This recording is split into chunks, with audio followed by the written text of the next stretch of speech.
Assalamualaikum warahmatullahi wabarakatuh. Halo sahabat Islam semua. Kembali lagi di channel Dunia Islam. Seperti biasa, di channel ini kami akan menyajikan info dan pembelajaran yang menarik tentang dunia Islam. Jadi, jangan lupa untuk like, share dan subscribe channel ini untuk mendapatkan update terbaru seputar dunia Islam. Abu Lahab merupakan paman Nabi Muhammad SAW. Dia tidak mau beriman kepada ajaran Rasulullah namun justru memusuhi Nabi Muhammad bersama istrinya. Mereka berdua merupakan pasangan yang mendapat laknat dari Allah Subhanahu wa Ta'ala atas perbuatan tercelanya. Istri Abu Lahab bernama Ummu Jamil binti Harb. Ia merupakan wanita yang memiliki akhlak yang sangat buruk. Bahkan di dalam Al-Quran ia mendapatkan gelar khusus, yakni Hamalah Al-Hatab, yang artinya wanita pembawa kayu bakar. Istri Abu Lahab merupakan orang yang paling membenci Nabi Muhammad, sehingga Khadijah istri Rasulullah SAW memberikan gelar Ummu Jamil. Hal ini dikarenakan ia sangat memusuhi dan membenci Nabi Muhammad. Saking bencinya kepada Rasulullah, keduanya bahkan sampai menyuruh kedua anak mereka, Utbah dan Utaibah untuk menceraikan istri mereka, Ruqayyah dan Ummu Kulsum. Keduanya merupakan putri Rasulullah SAW. Kisah keduanya diabadikan dalam Al-Quran Surat Al-Lahab ayat 1-5. Berikut isi dari Surat Al-Lahab. 1.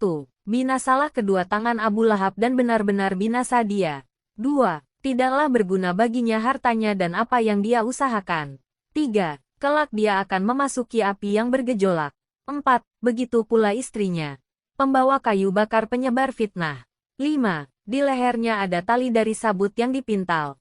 Istri Abu Lahab sering memanggul kayu yang berduri dengan tali di lehernya dan diletakkan pada jalan-jalan yang biasa dilalui Nabi Muhammad SAW pada malam hari, dengan niat agar Nabi Muhammad tertancap duri tersebut apabila melewatinya.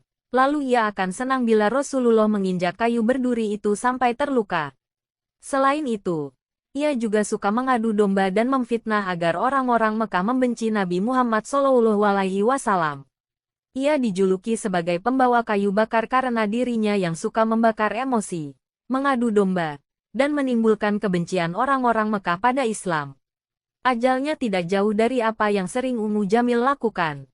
Ia meninggal karena tercekik tali yang sering digunakannya untuk membawa kayu berduri untuk mencelakai Nabi Muhammad SAW.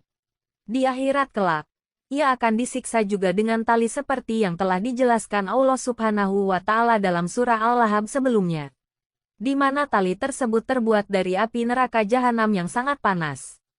Imam Ibnu Katsir dalam kitabnya saat menafsirkan surah Al-Lahab menyebut, Ummu Jamil kelak akan memanggul kayu bakar, lalu melemparkannya kepada suaminya agar api yang membakarnya bertambah besar. Mujahid dan Urwah mengatakan, makna yang dimaksud adalah api neraka. Mendengar dirinya dan suaminya akan diazab di neraka, Ummu Jamil langsung marah dan menemui Nabi Muhammad SAW sambil membawa segenggam batu. Saat itu Rasulullah sedang duduk di masjid dekat Ka'bah bersama Abu Bakar As-Siddiq. Selagi Ummu Jamil sudah berada di atas kepala keduanya, Allah Subhanahu wa Ta'ala menutupi pandangannya dari Rasulullah sehingga ia tidak bisa melihat, kecuali Abu Bakar.